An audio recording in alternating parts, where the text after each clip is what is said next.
Good morning. আশা করি সবাই ভালো আছেন, সুস্থ আছেন। আমি আজ খুব খুশি। কালকে অনেকগুলি ফোন পেয়েছি যে আপনারা এখানে যারা ছিলেন ইংলিশ মিডিয়ামে তাদের অনেকেই ভর্তির সুযোগ পেয়েছেন। আমি আশা করব আপনারা সেন্ট জোসেফ স্কুলে মন দিয়ে পড়াশোনা করবেন এবং দেশের মুখ উজ্জ্বল করবেন। আমি জানি আপনারা আর এই কোচিং সেন্টারে আসবেন না। যদি কখনো মনে পড়ে স্যারের কথা, আসবেন, দেখা করে যাবেন। আমরা আজ 2018 দ্বিভাষিকার গণিত নিয়ে আলোচনা করব, বাংলা ভার্সন। যেহেতু আজকে শুধুই বাংলা নিয়ে আলোচনা করব, বাংলা গণিত, যারা ইংলিশ ভার্সন তারাও একটু দেখে নেন, কারণ আগামীকাল আপনাদের একই জিনিস ইংরেজিতে করা হবে। 9 নাম্বার, যেহেতু আমি পূর্বে অনেকবার বলেছি যে রেসিডেন্সিয়ালে 1, 2, 3, 4 থাকে বাংলা, 5, 6, 7, 8 থাকে ইংরেজি এবং 9, 10, 11, 12, 13 এইভাবে থাকে গণিত। 9 নম্বরে আমি আগেই বলেছিলাম যে আপনারা যে জিওমেট্রি শিটটা আমি দিয়েছি, এই জিওমেট্রি শিটটা খুব ভালো করে অনুশীলন করবেন, বারবার এটা পড়বেন, লিখবেন। কারণ এখানে দেখেন 4 আর 2, 6 মার্ক জিওমেট্রি থেকে এসেছে। আপনি যদি জিওমেট্রি না পড়েন তাহলে 20 মার্কের 6 মার্কেই চলে যাবে, আপনার আর ভর্তির সুযোগ থাকবে না। প্রথমে 9 নম্বর ছিল চিত্র সহ সংজ্ঞা লিখো। সন্নিহিত কোণ ট্রাপিজিয়াম। আমি আমার শীটে 6 নম্বরে মনে হয় সন্নিহিত কোণ আছে এবং লাস্ট ওয়ান ছিল ট্রাপিজিয়াম। আমি এ দুটোর শুধু ছবি এঁকে বুঝিয়ে দেব, আর সবটুকু লিখব না, যেহেতু আপনাদের কাছে শীট আছে। সন্নিহিত কোণ আমি জাস্ট একটু এটা দেখাচ্ছি। ক, খ, গ, ঘ। যদি দুইটি কোণের একই শীর্ষবিন্দু থাকে এবং একটা সাধারণ বাহু থাকে এবং একটা কোণ আর একটা কোণের অন্তর্ভুক্ত না হয়, তাহলে একটা কোণ আর একটার সন্নিহিত কোণ বলে, একটা আর একটার সন্নিহিত কোণ। এখানে দেখেন ক, খ, গ, ঘ। এখানে ক, খ, গ একটা কোণ, আবার গ, খ, ঘ একটা কোণ, বা আপনি এভাবে পড়তে পারেন ঘ, খ, গ একটা কোণ। দুইটা কোণের একটা সাধারণ বাহু আর একটা শীর্ষবিন্দু, এবং এই কোণটা ক, খ, গ, ঘ, খ, ঘ এর অন্তর্ভুক্ত না, কিন্তু আলাদা। তাহলে এটা সন্নিহিত কোণ। ক্লিয়ার? যদি দুটো কোণের একই শীর্ষবিন্দু থাকে এবং একটা সাধারণ বাহু থাকে এবং একটা কোণ আর একটার অন্তর্ভুক্ত না হয়, তবে এদের বলা হয় সন্নিহিত কোণ। ক্লিয়ার? গুড। 6 নম্বরে আছে জিওমেট্রি শিটে, দেখে নেবেন। খ নাম্বার ট্রাপিজিয়াম।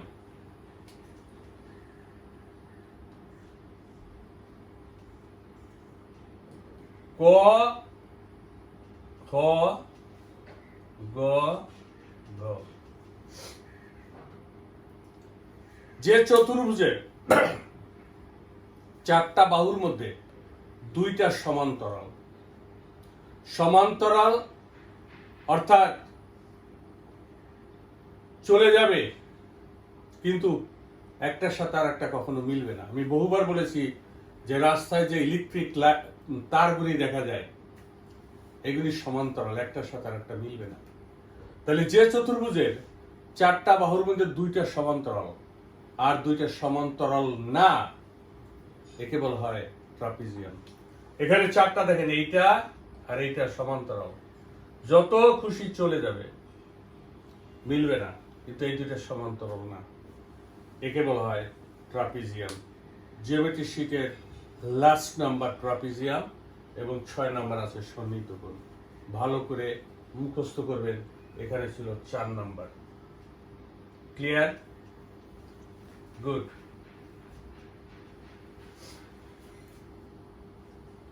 10 নাম্বার। 10 নাম্বারে ক, খ, গ 3টা প্রশ্ন আছে। ক আছে 5 অঙ্কের বৃহত্তম ও ক্ষুদ্রতম সংখ্যার মধ্যে পার্থক্য কত? 5 অঙ্কের বৃহত্তম এবং ক্ষুদ্রতম সংখ্যার মধ্যে পার্থক্য। তাহলে 5 অঙ্কের বৃহত্তম সংখ্যা লিখব, 5 অঙ্কের ক্ষুদ্রতম সংখ্যা লিখে বিয়োগ করব, আমি দুইটার পার্থক্য পেয়ে যাব, তাই না? তাহলে 5 অঙ্কের বৃহত্তম সংখ্যাটা কত হবে?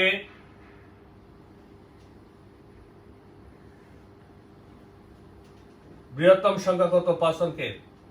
5টা 9, 5টা 9,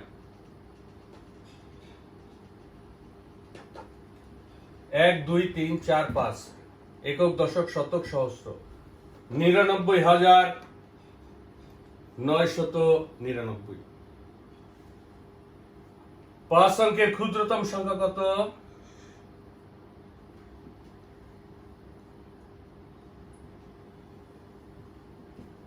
একের পরে 4টা শূন্য, 1 2 3 4,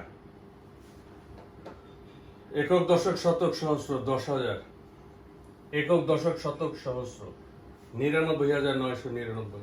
এই দুইটার পার্থক্য কত হবে? বিয়োগ করেন। 9 9 9 9 8, একক দশক শতক সহস্র 89,999। তাহলে 8 9 9 9 9, 1 2 3 4 5, 5টা। এই দুটো যোগ করি দেখি, 9 9 9 8 আর 1 9। ক্লিয়ার? তাহলে 5 অঙ্কের বৃহত্তম ও ক্ষুদ্রতম সংখ্যার মধ্যে পার্থক্য 8 9 9 9 9, একক দশক শতক সহস্র, অজুতে দুটো মিলিয়া 1000, তাহলে 89,999। ক্লিয়ার? ক্লিয়ার? গুড।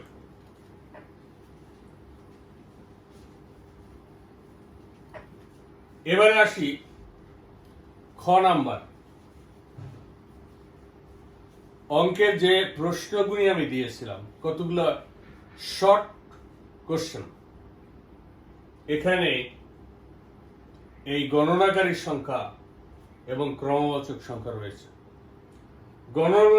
গণনাকারী সংখ্যা ও ক্রমবাচক সংখ্যা বলতে কি বুঝো? গণনাকারী সংখ্যা কোনগুলি? আমাদের বইতে আছে কত পৃষ্ঠায়? 13 পৃষ্ঠায়। গণনাকারী সংখ্যা হলো 1 2 3 4 5, এগুলি গণনাকারী সংখ্যা। 1 2 3 4, এইভাবে গণনাকারী সংখ্যা 1 2 3 4 5 6 7 8 9 10, এইভাবে, এটা হলো গণনাকারী সংখ্যা। ক্রমবাচক সংখ্যা নির্দিষ্ট করে বুঝাবে। প্রথম, দ্বিতীয়, তৃতীয়, এইভাবে। ক্লিয়ার? এটা হলো ক্রমবাচক সংখ্যা। গণনাকারী সংখ্যা 1 2 3, এইভাবে। ক্রমবাচক সংখ্যা প্রথম, দ্বিতীয়, তৃতীয়, কত পৃষ্ঠায় আছে? 13 পৃষ্ঠায়। এর আগে পরীক্ষায় এসেছিল ক্রমবাচক সংখ্যার 2 অঙ্কের ক্ষুদ্রতম সংখ্যা কত, তাই না? কত হবে এটা? দশম। আমি পূর্বে বলেছিলাম। ক্লিয়ার? তাহলে যে প্রশ্নগুলি দিয়েছিলাম, প্রশ্নগুলি খুব ভালো করে একদম মুখস্থ করে ফেলবেন। পরেরটা দেখেন, আমি এই প্রশ্নটা দেখে একটু অবাক হয়েছি। রম্বস ও বর্গক্ষেত্রের মধ্যে 2টি পার্থক্য লিখো। রম্বস ও বর্গক্ষেত্রের মধ্যে 2টি পার্থক্য লিখতে হবে। আমি পার্থক্য দুটো লিখেছি, ছবিও এঁকেছি। রম্বসের কোণগুলি সমকোণ নয়। শীটে দেখবেন এর বাহুগুলি সমান, কিন্তু কোণগুলি সমকোণ নয়। আমি যদি পার্থক্য দেখি, তাহলে বর্গক্ষেত্রের কোণগুলি সমকোণ। বর্গক্ষেত্রের হলো 4টা বাহু, রম্বসের 4টা বাহু। এর প্রত্যেকটা বাহু সমান, এরও প্রত্যেকটা বাহু সমান, কিন্তু এর কোণগুলি সমকোণ নয়, এর কোণগুলি সমকোণ। এই একটা পার্থক্য। ক্লিয়ার? 2 নম্বর পার্থক্য, রম্বসের কর্ণদ্বয় সমান নয়। কর্ণ, এই কোণাকুণি যে দাগটা, এটা হলো কর্ণ, ইংরেজিতে বলা হয় ডায়াগোনাল। এর কর্ণ সমান নয়, এর কর্ণ সমান। যেহেতু প্রত্যেকটা বাহু এটা এটা এটা এটা সমান, অর্থাৎ এই দুটো সমান হবে। যেহেতু এইটা একটু বাঁকাটা, এইটা বড় হয়ে গেল। তাহলে রম্বসের কর্ণদ্বয় সমান নয়, বর্গক্ষেত্রের কর্ণদ্বয় সমান। রম্বস ও বর্গক্ষেত্রের মধ্যে 2টি পার্থক্য পরীক্ষায় এসেছে 2018-তে। এখন এ প্রকার আয়তক্ষেত্র ও বর্গক্ষেত্রের মধ্যে পার্থক্য আসতে পারে। রম্বস এবং সামান্তরিকের মধ্যে পার্থক্য আসতে পারে। অর্থাৎ একটার সাথে আর একটার পার্থক্য এখন আমাদের শিখতে হবে।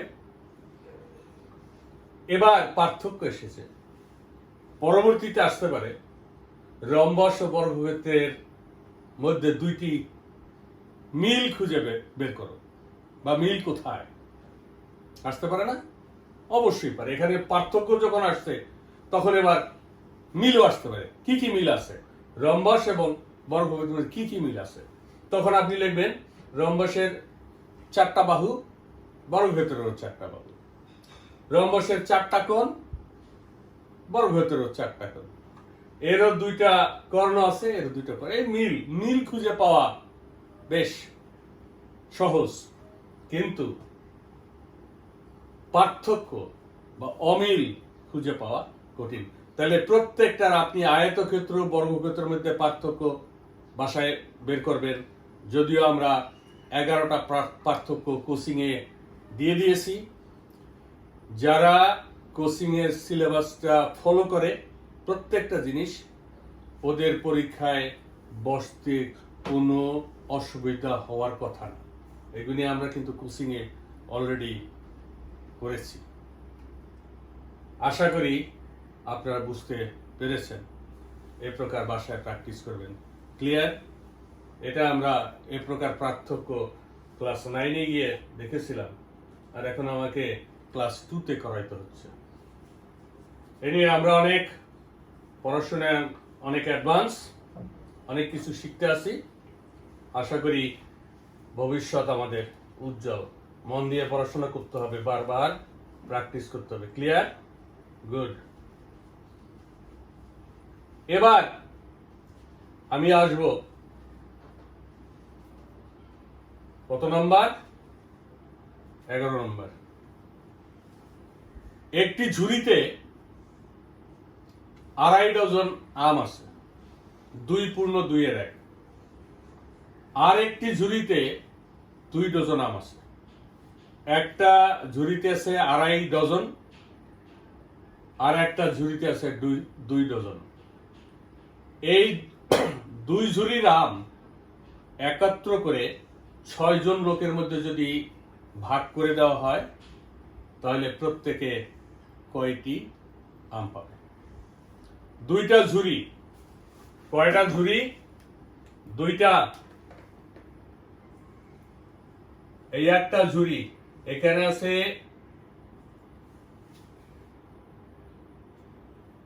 2.2 মানে 2.5 ডজন। আর একটা ঝুড়িতে আছে 2 ডজন। কি আছে? আম। এখন আমের সময়, অনেকেই রাজশাহী থেকে আম নিয়ে আসে, তাই না? এই 2 ঝুড়ির আম আপনি মিলাবেন, মিলাইয়া কয়জনকে ভাগ করে দেবেন? 6 জনে। তাহলে কয়টা করে আম পাবে? আমাকে ডজন আছে, ডজনকে কি করতে হবে? সংখ্যা বের করতে হবে। 1 ডজন সমান কয়টা জানি আমরা? সমাধান 11। সমাধান 11। 1 ডজন সমান 12টি, তাই না? তাহলে 2 ডজন, 2 ডজনে কয়টা হবে? 24টা। আমার আছে কত? 2.5 ডজন। এটাকে 2 দুগুণ 4, এটা মিশ্র ভগ্নাংশ, একে অপকৃত ভগ্নাংশ করি। 2 দুগুণ 4 5, নিচে 2, একে 12 দিয়ে গুণ করেন, তাহলে কি হয়ে যাবে? কয়টা পেয়ে যাবেন? 2 দিয়ে ভাগ করেন কত? 6, 5 6 30। 2.5 ডজন হবে 30টি আম। ক্লিয়ার? বুঝতে পেরেছেন? এখানে দেখেন 2 দুগুণ 4 আর 1 5, এটা মিশ্র ভগ্নাংশ আছে, এটাকে আমি অপকৃত করলাম। 2 দুগুণ 4 আর 1 5, নিচে 2, একে 12 দিয়ে গুণ করলাম। কেন? 1 ডজন সমান 12টি। তাই ডজনকে 12 দিয়ে গুণ করলে আমি সংখ্যা পেয়ে যাব। 2 দিয়ে ভাগ করলাম, 6 দুগুণে 12, 5 6 30। 2.5 ডজনে 30টা আম। আর একটা ঝুড়িতে আছে 2 ডজন, 2 গুণ 12 কত? 12 দুগুণ 24। আর একটা ঝুড়িতে আছে 24টি। মোট কয়টা? 4 54টি আম। 2টা ঝুড়িতে মোট কয়টা আম আছে? 54টি। এই 54টি আম কয়জনে পায়? বলছে 2 ঝুড়ির আম একত্র করে 6 জন লোকের মধ্যে ভাগ করে দিলে একজনে কয়টা পাবে? অর্থাৎ এই 54টা আম পাইছে 6 জনে, তাহলে একজনে কয়টা আম পাইছে? এখন আমি লিখব 6 জনে পায় 54টি আম। তাহলে একজনে পাবে 54কে ভাগ করেন আপনি 6 দিয়ে, 6 নং 54। উত্তর, প্রত্যেকে কয়টা করে আম পাবে? প্রত্যেকে 9টি করে আম পাবে। প্রত্যেকে 9টা করে আম পাবে। আপনি এখানে 54কে আলাদা 6 দিয়ে ভাগ করতেন, 6 নং 54, 9টা করে আম পাবে। ক্লিয়ার? আমি আবারও বলছি, একটা ঝুড়িতে 2.5 ডজন আম আর একটা ঝুড়িতে 2 ডজন আম আছে। এই 2 ঝুড়ির আম একত্র করে 6 জনের মধ্যে ভাগ করে দিলে প্রত্যেকে কয়টা করে আম পাবে? আমরা জানি 1 ডজন সমান 12টি, 2.5 ডজন সমান হবে 30টি। কি করে বের করলাম? 2 দুগুণ 4 আর 1 5, মিশ্র ভগ্নাংশকে আমি অপকৃত ভগ্নাংশ করলাম। উপরে 5, নিচে 2, একে 12 দিয়ে গুণ করলাম, কারণ এটা ডজন। 12 দিয়ে গুণ করলে এটা সংখ্যা বেড়ে যাবে। 2 দিয়ে 12কে ভাগ করলাম 6, 6 5 6 30, আর 2 ডজনে হলো 2 গুণ 12 24। মোট 54টা আম। 6 জনে পাবে 54টা আম, একজনে পাবে 6 নং 54, 9টা করে আম। ক্লিয়ার? গুড। আশা করি বুঝতে পেরেছেন। অঙ্ক কিন্তু বারবার বারবার প্র্যাকটিস করতে হবে। প্র্যাকটিস না করলে কিন্তু আপনি অঙ্কে ভালো করতে পারবেন না। পরেরটা একটু ভালো করে দেখবেন। সমাধান 12।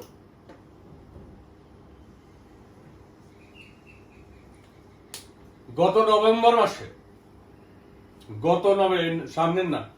গত নভেম্বর মাসে রাজুর কাছে 955 টাকা ছিল। নভেম্বর মাসে রাজুর কাছে কত টাকা ছিল? 955 টাকা। সে প্রতিবার 14টি করে ডিম কিনেছিল। প্রত্যেকবার সে দোকানে যেত এবং 14টা করে ডিম কিনতে একবার। প্রত্যেকটা ডিমের দাম ছিল 6 টাকা। প্রত্যেকটা ডিমের দাম কয় টাকা ছিল? 6 টাকা। সে মোট 4 বার ডিম কিনেছিল। ওই মাসে সে মোট 4 বার ডিম কিনেছিল। মাস শেষে রাজুর কাছে কত টাকা ছিল? একটু আপনাকে চিন্তা করতে হবে। চিন্তা না করলে আপনি করতে পারবেন না, যদিও অঙ্কটা সহজ। রাজুর কাছে নভেম্বর মাসে 955 টাকা ছিল। সে প্রত্যেকবার 14টা করে ডিম কিনত। একটা ডিমের দাম ছিল 6 টাকা। সে ডিম কিনছিল 4 বার। ওই মাসে সে 4 বার ডিম কিনছে। মাস শেষে তার কাছে কত টাকা ছিল? সে খুব ডিম খাইতো মনে হয়, কারণ 30 দিনে 1 মাস সে 14টা করে ডিম কিনত এবং 4 বার কিনছে। তাহলে আগে দেখি সে কয়টা ডিম কিনেছিল। রাইট? একবারে রাজু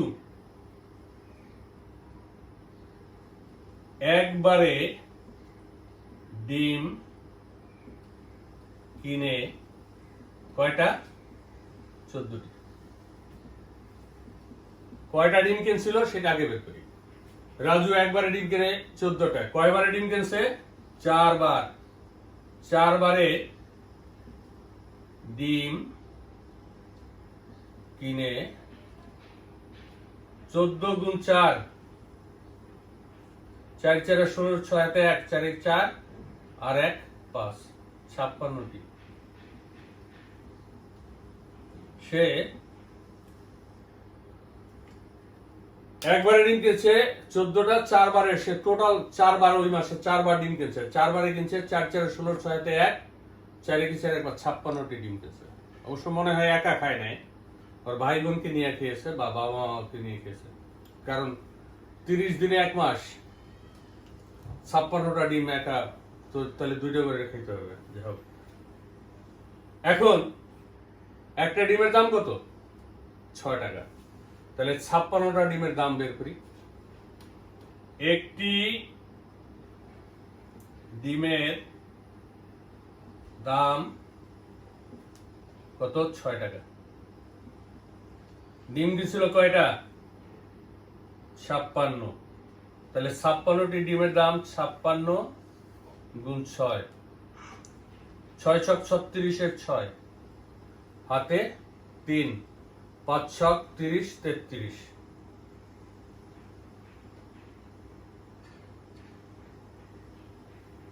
6 ছক 36 6, হাতে কত? 3, 5 ছক 30 33। 336 টাকা ছিল কিসের দাম? ডিমের দাম। গুড। তার কাছে ছিল কত টাকা? রাজুর ছিল 955 টাকা। 955 টাকা। ডিমের দাম কত? ডিমের দাম 336 টাকা। 336 টাকা। তাহলে বাদ দেন, কত টাকা থাকবে? 5 থেকে 6 যায় না, 1 ধার করেন, 15, 6 से কত হলো 15, 6, 7, 8, 9, 10, 11, 12, 13, 14, 15, 9, এখানে আছে 4, 1, এখানে আছে 9, 9 থেকে 3 গেলে 6, তার কাছে কতটা থাকবে? 619 টাকা। 9, 6, 15, 5, 7, 1, 3, 4, 4, 1, 5, 6, 3, 919 টাকা মাস শেষে থাকবে। ক্লিয়ার? আবার দেখেন, রাজু একবারে ডিম কিনে 14টি, 4 বারে ডিম কিনছে, 4, 4, 16, 7, 1, 4, 4, 1, 5, 56টা ডিম কিনছে। একটা ডিমের দাম 6 টাকা, 56টা ডিমের দাম 6 ছক 36 এর 6 হাতে কত? 3, 5 ছক 30, 31, 32, 33। রাজুর ছিল 955 টাকা, ডিমের দাম ছিল 336 টাকা, তাহলে তার হাতে ছিল 15 থেকে 6 গেলে 9, এখানে আছে 4, 4 থেকে 3 গেলে 1, এখানে আছে কত? 9, 9 থেকে 3 গেলে 6, এই দুটো আবার যোগ করলে এটা হবে 9, 6, 15, 5, 7, 1, 3, 4, 1, 5, 6, 3, 9। ক্লিয়ার? গুড। আশা করি বুঝতে পেরেছেন। এবং পরেরটা 12 নাম্বার, এটা প্রশ্নে অনেকবার লিখে দিয়েছি, এটা আর করার কিছু নেই। আপনাকে বলছে স্কেল ব্যবহারের নিয়মগুলি আপনাকে লিখতে হবে। স্কেলের ব্যবহার সম্পর্কে 3টি বাক্য লিখো। এই যে স্কেল, এটা ব্যবহারের নিয়ম কি? আমি একবার জিজ্ঞেস করছিলাম ক্লাসে এক ছেলেকে, স্কেল ব্যবহারের নিয়ম বলো। সে আমাকে প্রথমে বলবে স্কেল দিয়া স্যারেরা ছেলেদের পিটায়, এটা নিয়ম। আমি তাকে বললাম তুমি বই পড়ো না? বলছে হ্যাঁ পড়ি। আর কি করা হয়? স্যারেরা পিটায়, আর কি? স্কেল দিয়া ছবি আঁকা হয়। আমি আর কি? বলছে আর সে জানে না। আমি তখন বললাম 80 পৃষ্ঠা খুলো, বইয়ের 80 পৃষ্ঠা খুলো, স্কেল কিভাবে ব্যবহার করবে এখানে সুন্দর করে লেখা আছে। আমি 3টা লিখতে বলছি, এখানে 3টাই আছে, আমিও লিখে দিয়েছি। বস্তুর যে কোনো প্রান্ত স্কেলের 0 প্রান্তে স্থাপন করো, এখানে সে করো, কিন্তু আপনি যখন লিখবেন তখন লিখবেন বস্তুর যে কোনো প্রান্ত স্কেলের 0 প্রান্তে স্থাপন করি। এটা মাপ্য, এটা 0 প্রান্তে স্থাপন করব। 2 নাম্বার, বস্তুটির অন্য প্রান্ত স্কেলে কোন সংখ্যার সাথে মিলে যায় তা দেখি। আপনি দেখি লিখবেন, দেখো। দেখো হলে তো টিচারকে বলা হচ্ছে যে দেখো। এবং লাস্ট, যদি বস্তুটির দৈর্ঘ্য 2টি সংখ্যার মধ্যে আসে তখন কাছের সংখ্যাটি নিব। এটা আমি মাপব। এখানে 0 বস্তু, এটা একটা বস্তু, 0 প্রান্তে স্থাপন করব। দেখলাম কত? 8 সেন্টিমিটার। এখন 2 নাম্বার আমি দেখব এটা কোথায় আসলো, এখানে স্থাপন করব, কোথায় আসলো। যদি 2টার কাছে যেটা থাকে সেটা নিব। 8 এবং 9 এর মাঝামাঝি আসছে, তাহলে কাছে কোনটা? 9 নিব। এটা কত পৃষ্ঠে আছে? 80 পৃষ্ঠে। এখানে আছে দেখো, আপনি লিখবেন দেখি। এখানে আছে স্থাপন করো, আপনি লিখবেন করি। এখানে আছে সংখ্যাটি নিবে, আপনি নিব। মানে আপনি, আর যদি নিবে দেখো করো, তাহলে আপনি টিচারকে বলতেছেন যে এটা স্থাপন করো, দেখো, সেজন্য আপনি ব্যবহার করবেন, তাই আপনি লিখবেন করি, দেখি, নিব। ক্লিয়ার? গুড। আশা করি আপনারা আজকের অঙ্কগুলি সুন্দরভাবে বুঝতে পেরেছেন। বারবার প্র্যাকটিস করবেন। একটা কথা মনে রাখবেন, করোনা ভাইরাস কিন্তু খুব বেশি ছড়াচ্ছে। আপনারা প্রত্যেক দিনই আমি একই কথা বলি, 20 সেকেন্ড করে কমপক্ষে হাত ধোবেন, কোনো কিছু ধরার পরে হাত ধোবেন, বাবা মার কথা শুনবেন, বাইরের কোনো লোকের সঙ্গে কথা বলবেন না, মন দিয়ে পড়াশোনা করবেন। আগামীকাল আমি ইংলিশ অঙ্ক নিয়ে আলোচনা করব। ধন্যবাদ।